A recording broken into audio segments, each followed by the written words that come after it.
All right, hey YouTube, how you doing? It's Max. This is, I guess, the first video I'm doing with this game that's actually going to show the actual game. So I pretty much just opened up a new file. It's pretty much just the base assets. I haven't started implementing or importing anything custom, anything plugin related. This is all just the base footage because I want to kind of um, when you do like a minimum viable product, you kind of want the base stuff. So you don't want it to be like uh you want to get too bogged down with all the details. Just kind of revisiting what the original scope was again. We kind of wanted to make a game that was just kind of the 8 kind of quest items, and so this video is pretty much I made like a little minimum viable product of how I see the game going. Very bare bones.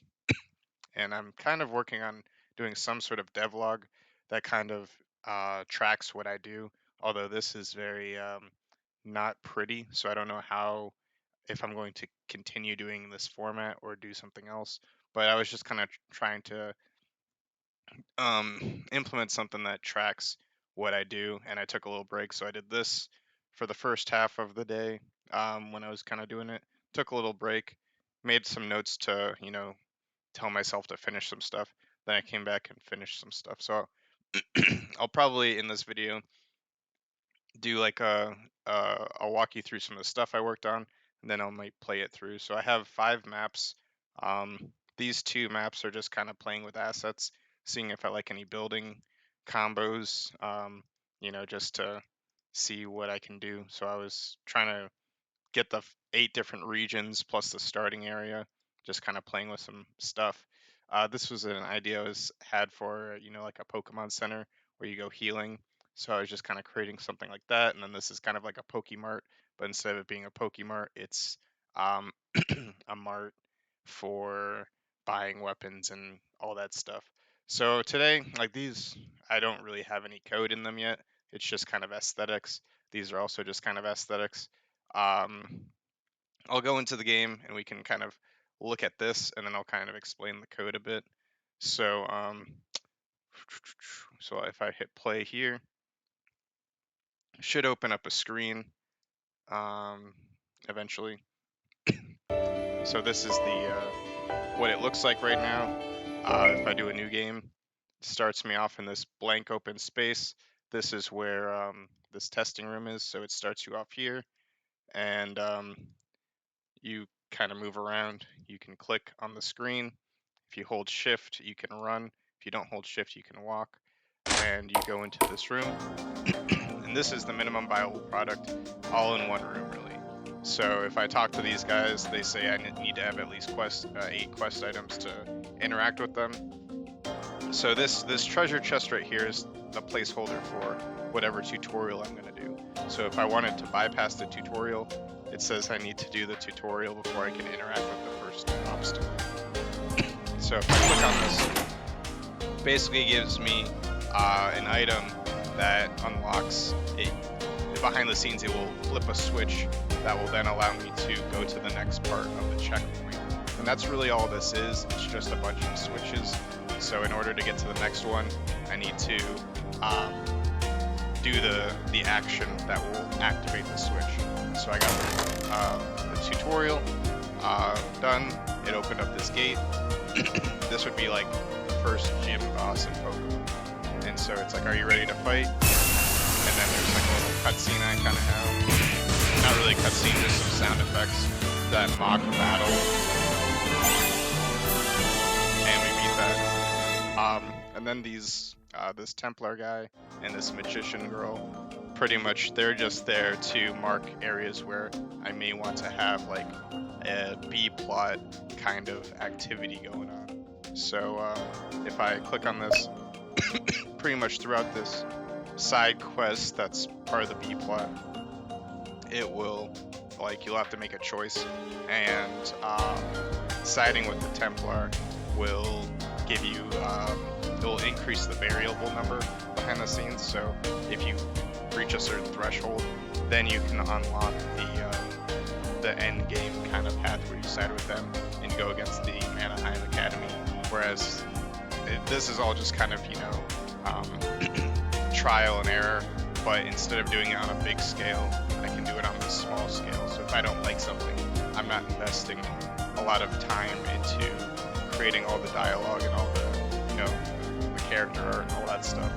So if I want to side with the Templar, he goes away, and I get an added +1 to the variable counter, and all these are going to add up to this decision right here, where I make a final choice and have to side with one or the other. And I can kind of do this side quest as well, and I can side against them. And so far I'm playing both sides. Go into the second quest, beat the boss.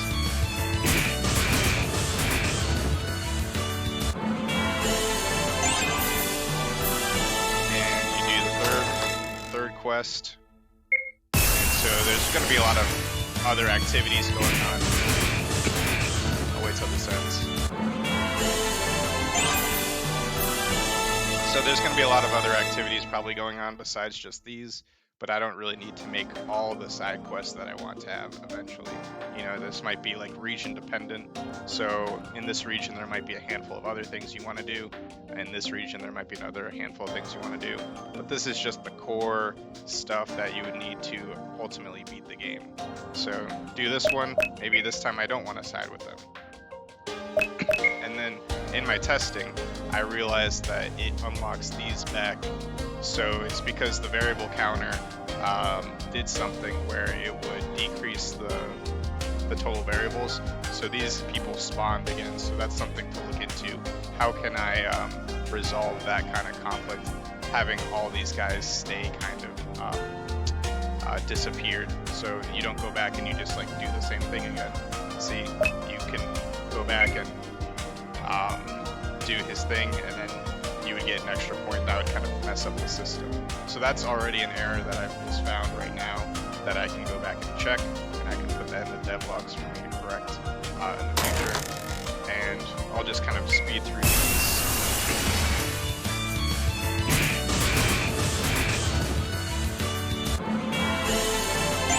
So that's region 4 done. Over here, region 5. And you can see there's another gate that's now missing right over here. If we go into this, we can see that that gate is there, but for some reason it disappeared a bit prematurely. So that's another thing we can kind of look to resolve.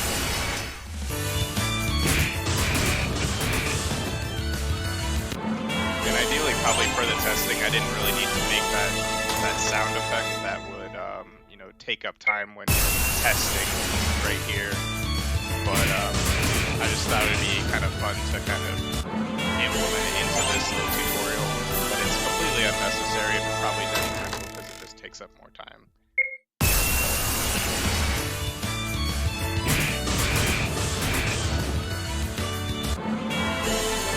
So there we are. We beat all the things. We don't even have to really talk to these other guys and do the side quests there.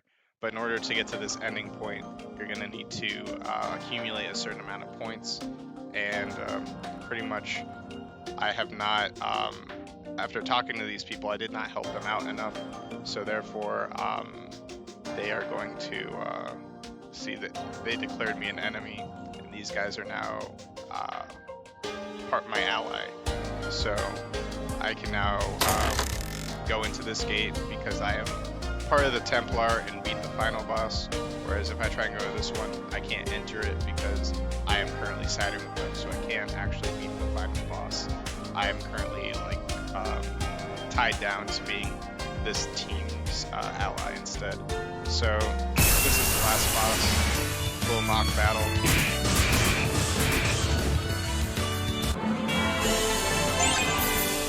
And that removes everything. So it's game over, pretty much in terms of Templar and Mannheim. I can leave this.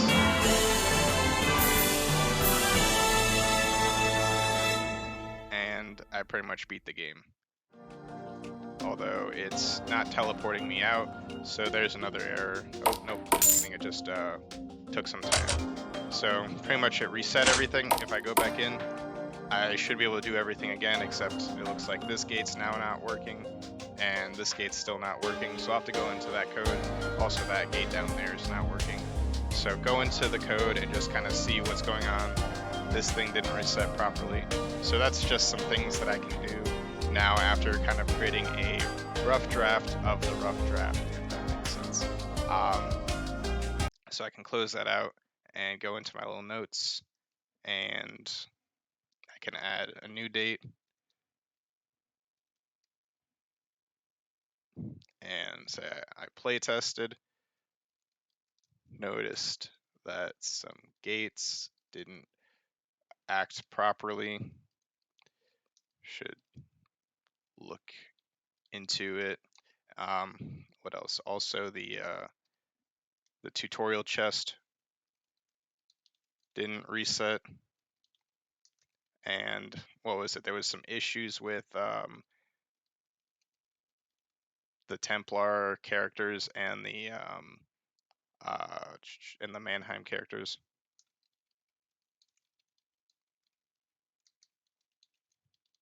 So I'll look into all that stuff a little bit later, just to kind of go into a little bit behind the scenes. So each one of these, uh, you can click on each one of these, and there's like an events of all these different things. So when it's set to the same characters and you click on it, it will do the animations and the sound effects.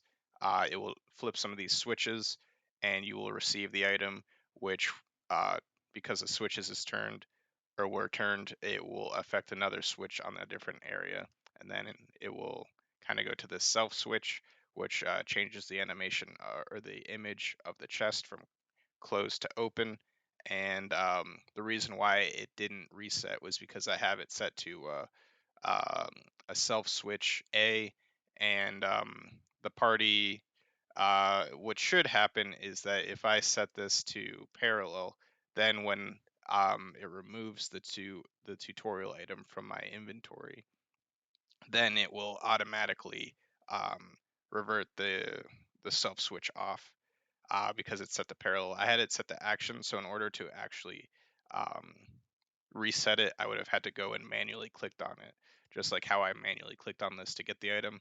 But now that it's set to parallel, it should automatically do that once I lose that item. Um, I can look at these probably a little bit more depth. They might have some things that I'm not seeing initially, but I'll have to go in and check the gate systems just to make sure that those are all in sync and acting properly. Um, Going into these settings, I also made some test character just for now. These are kind of asset images that come with the game, so I'll probably change those eventually. But I also created some classes just as placeholders. Damage, tank, support. That's kind of like the holy trinity of classes. I might elaborate that a little bit more, but just to kind of test the basics, that's what I've got. I also have this test class and this test character that I'll probably just make like super overpowered just to get through things quicker. Um, I have a basic attack skill, basic guard skill, all this kind of real estate for implementing more skills. Um, we'll mess with the numbers probably eventually at a later date. These are just some placeholders for the items that you retrieve the item from the boss, kind of like retrieving a badge, and having some items affects some of the programming to unlock different switches. Basic weapons, armor, enemies. Haven't really gotten into a whole lot of this stuff yet. So these are some of the animations that we'll get around to eventually. Some other basic system stuff, definitions of elements, types, of like armor and weapons, all that stuff that we'll probably implement in the future, and just some general kind of defining going on here with parameters and other stuff like that. So that's kind of a basic. I haven't really done a whole lot yet. Eventually, we'll get plugins. You can also go into here and see the switches. So pretty much, I just have, if the boss one is defeated, that's one kind of rule. And then if I go into like, probably like this gate or something, one of these things. Um, yeah, so like if boss 2 is defeated is on, or this will cause boss 2 defeat to turn on, and that will impact the next kind of quest line. So yeah, it's kind of easier to explain probably in person, and I don't really want this video to be like really long. This is kind of just like a development of just like the highlights that I've kind of been working on. But yeah, I don't know if this series is going to be really that interesting. But I think it'll be cool, at least for me, to look back on and just kind of see where uh, the game was at certain stages. And so after a day, we've at least created somewhat of a rough minimum viable product. I might work on it a little bit more, but yeah. And then I'll kind of revisit what I kind of want to do for the next, checkpoint. But yeah, I think that's a good stopping point for now. Yeah, thanks for watching if you're watching. See you later.